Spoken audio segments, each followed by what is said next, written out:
Two Nigerian billionaires, Aliko Dangote and Abdul Samad Rabiu, are currently in a bitter war over their businesses and who controls the industry.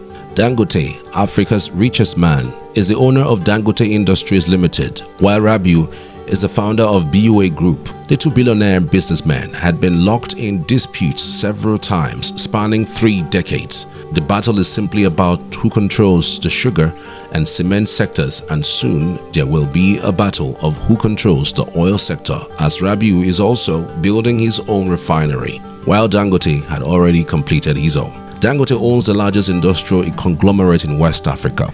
The Bloomberg Billionaires Index estimated his net worth at $16.1 billion in November of 2023, making him the richest person in Africa, the world's richest black person, and the world's 107th richest person overall. On the other hand, Rabiu is Dangote's rivalry in the sugar and cement businesses. On 7th of July 2020, Forbes estimated Rabiu's wealth at $3.2 billion, putting him 716th in the Global Billionaires Club. In January 2022, he was reported to be the second richest man in Nigeria. In April 2022, he was reported to be the 5th richest man in Africa with a net worth of $6.7 billion. In January of 2023, Rabiu was reported to have become the 4th richest man in Africa. According to more branches, Dangote Cement is the largest cement producer in Nigeria with a market share of over 60%. BUA Cement is the second largest producer with a market share of around 20%. The rivalry between the two cement companies began in 2008 when BUA Cement entered the market. BUA Cement quickly established itself as a major competitor to Dangote Cement, and it began to gain market share. In 2020, the rivalry between the two companies escalated when BUA Cement accused Dangote Cement of blocking access to its limestone quarry in Edo State. Dangote Cement denied the allegations, but the case is ongoing in court. The recent battle and media war between the duo was ignited on Thursday when Dangote, in an editorial in the dailies, accused Rabiu of sponsoring false reports against him and his businesses. The Dangote Industries Limited sharply refuted allegations that it is engaged in illegal foreign exchange deals, warning those peddling the allegations of economic sabotage against the company to desist from such underhand practices. It even mentioned the name of Rabiu in the said editorial. The company described the report as a rehash of a similar report peddled out of malice by a competitor masquerading as a concerned Nigerian in 2016. But BUA Group, in a sharp response, attacked Dangote, accusing him and his company of trying to ruin its cement and sugar businesses over the years. The Dangote Industries made reference to unfounded allegation making the rounds in some online media, suggesting that the company is being probed over alleged illegal foreign exchange laundering running to $3.4 billion, allegedly perpetrated by the Central Bank of Nigeria under the leadership of Mr. Godwin Emefiele over the years. Dangote's company said, as an organization, it was not in its custom to respond to any spurious allegation, but that since it is a rehash of a similar report peddled out of malice by a competitor masquerading as a concerned Nigerian in 2016, they were constrained to provide context to the issue. The statement read in part, "The reporting of this spurious foreign exchange allegation by some media houses was turned down by some credible traditional and online media news until it was featured as a paid editorial in 2 Nigerian newspapers, Business Day and Leadership, published on March 14, 2016. Titled Act of Economic Sabotage by Dangote Cement, published in the name of David Osa Igalo from Benin, Edo State. It is saddening to note that this publication of Monday, March 16, 2016, in Business Day and Leadership newspaper, wherein the author alleged that monies went from the company in question to other sister Dangote companies outside Nigeria. The company said it was estimated that almost $3 billion, if not more, had been taken out of Nigeria through these means.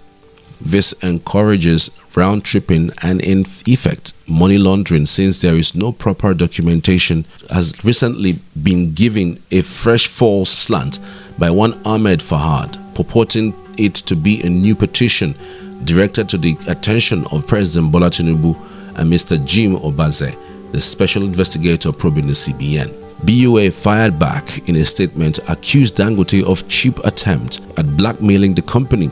BUA alleged that in August of 1991, a young BUA was doing its commodities trading business just as Nigeria faced a scarcity of sugar. As sugar was scarce, BUA was lucky to be one of the few with any stock for sale, and we stood prepared to supply the nation's needs as best as our stock could. It was during this period Aliko Dangote approached us to purchase sugar. It was during this period that Aliko Dangote approached them to purchase sugar. If only they knew he was setting the first of many traps in our business history, the statement read in part. He gave us a Societe Generale Bank of Nigeria check, which bounced upon presentation to the bank. Unbeknown to us, this was a ruse that would lead to a court-sanctioned freeze of our assets orchestrated by Dangote. For 3 agonizing months, our accounts were garnished, warehouses shuttered, and our spirit tested. Yet, from the ashes of deceits, BUA survived. BUA also alleged that a few years later, it decided that since it was making good progress in its various businesses,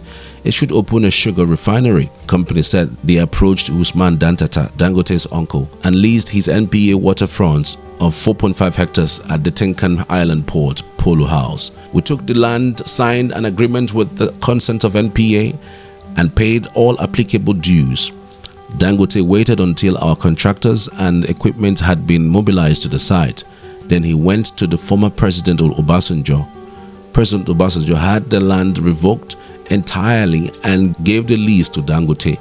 As a result, even his uncle lost the land. BUA was only given 24 hours to vacate the land, the company said.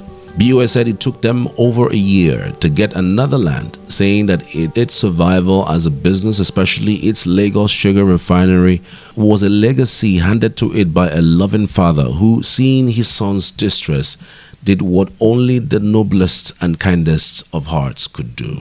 With unwavering faith, our chairman's late father, may he so rest in eternal peace, handed him the land on which our Lagos sugar refinery stands today. This land was the location of one of the thriving businesses with a warehouse which he shut down, handed to us without asking for compensation. He just saw the pain of our chairman, Abdul Samad Rabiu, called him one day and handed him the papers to the land. His gesture was a beacon of hope in one of our darkest hours. And so BUA survived again another Dangote trap. Today, we are now the largest sugar refining concern in West Africa.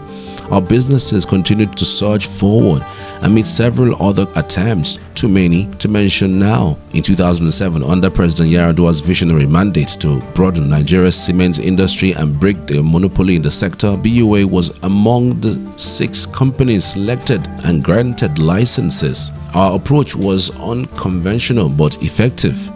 We introduced a floating terminal, BUA Cement 1, which is a cement factory built into a large ship, as a stopgap while we were working on securing our land-based cement plant.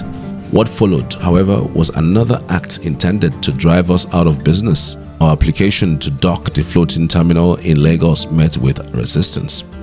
We then decided to berth the ship at the terminal we owned in Port Harcourt. Despite this, we faced considerable pushback, and it took the decisive intervention of late President Yar'Adua, who directed that the Minister of Transportation and Chairman of NPA honor our right to contribute to the nation's growth, the company explained. But the hurdles didn't end there. The drama intensified when Orwell Brown, a Deputy Comptroller General, who was also an older brother to a Dangote staff, launched a sudden strike, attempting to deport our vessel's entire expatriate crew. It was a Friday that is forever seared into our memory. The shock of our expatriates rounded up their confusion as they were chauffeured onto a Dangote-funded one-way local flight from Port Harcourt to Lagos en route Asia via Emirates. We reached out to Tanimu Yakubu, the then chief economic advisor, who acted with the urgency that the situation demanded. His call to the CG of immigration was a lifeline, and our expatriate team was brought back from the Emirates aircraft and not deported. The aftermath was swift action by the president, who ensured that such a misuse of power would not go unchecked. DCG Brown, caught in a tangle of undue influence, admitted what he did to the minister, and he was later dismissed, BUA added. In April 2021, when the two billionaires from Kano State had a public spat over sugar, then Governor Abdullahi Ganduje intervened and reconciled them at a meeting in Abuja. Maybe, just maybe, the current governor Bala Yusuf intervened this time around. Who would intervene on this matter? Would it be the president to the favor of Dangote or BUA? Or would it be the former governor who was also instrumental in settling the matter when it happened in 2021? Let us know what you think in the comment section. Would love to hear from you as always. Thanks for watching.